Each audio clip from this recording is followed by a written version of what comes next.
Islamic extremists, both from southern part of Libya.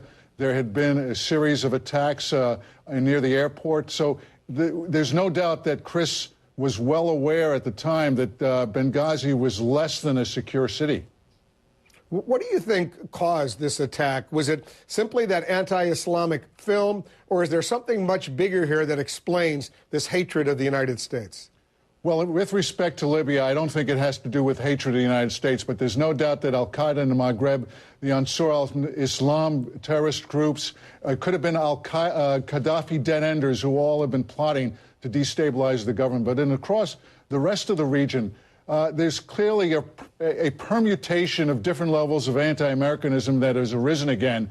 The usual suspects claiming we're against the war, that the United States is waging a war against Islam, disappointment with the U.S. policies in the region, and the struggle, the intramural struggle between the Muslim Brotherhood and more Islamic extremists across the region.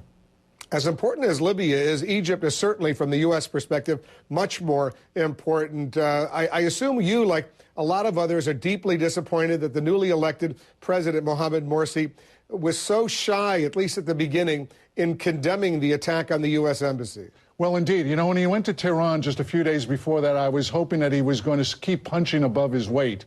But it's quite clear that domestically in Egypt, between the Salafist Islamic extremists that are part of this so-called loose coalition that is going to be governing Egypt with him, and his desire to placate and to be ideologically pure to his own constituency, the Muslim Brotherhood, he decided to basically jettison his responsibilities as president to the rest of the outside world, and it took a call from the President of the United States to remind him that his constituency and his support is not only from within Egypt, but also from the United States and other countries.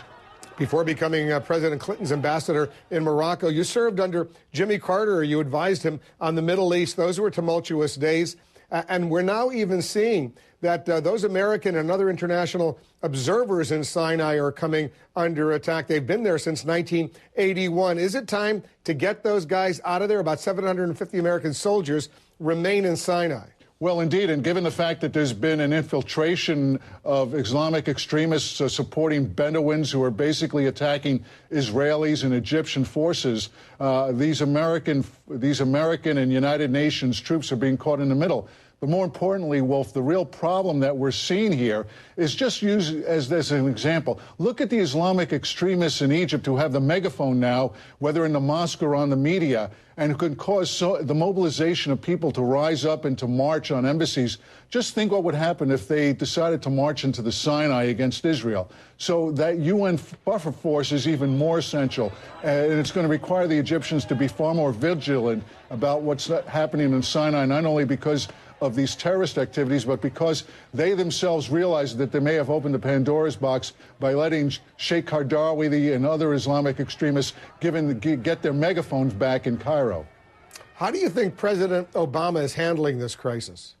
Well, I think he's trying to do the best he can under the circumstances. It's clearly, there's the domestic political equation aside, the president has to deal with the failing expectations that Muslims have of him. I mean, part of the problem here, since his trip to Cairo in 2009, where he gave this incredibly well-received speech in which so many Muslims were holding on to the hope that he would deliver a better region to them, between the failure to forge a peace between Israel and the Palestinians, Wolf, and the disappointment over his support for regimes and dictators like Mubarak, even though he really didn't do that. There's these misperceptions that have crept back in to the U.S. Islamic dialogue in the Arab world that are clearly causing further strife and challenges for public diplomacy by the United States in the Middle East. And the streets of Cairo remain tense right now at Tahrir Square, not far from the United States Embassy. Mark Ginsberg, thanks very much for coming in. Thank you, Wolf, for having me.